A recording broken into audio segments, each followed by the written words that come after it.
May bago akong technique na nakuha sa pag-learn.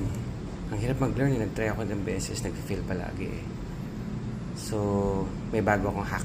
Yung hack ko dito is reduce, mag-deflate ka. Diba? Nag-deflate ka.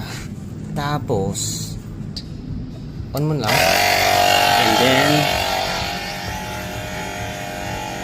ipa-learn mo na lang agad. Habang nagpa-pump. Di ba ang bilis? Yun lang. Bagong hack. Alam mo, nakasampung beses na ako tinatry ito. Tapos, last attempt ko na ito eh. Ayan. Ayan. Ayan. Technique sa mga kawkamo. Ayan. Salamat. Ayan. Napalabas ko na si tire pressure.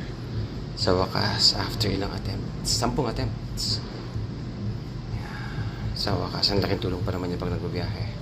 Especially pag nag-overheat na yung tires. I mean, tumataas na yung tire pressure. Whew. Salamat. Enjoy the ride.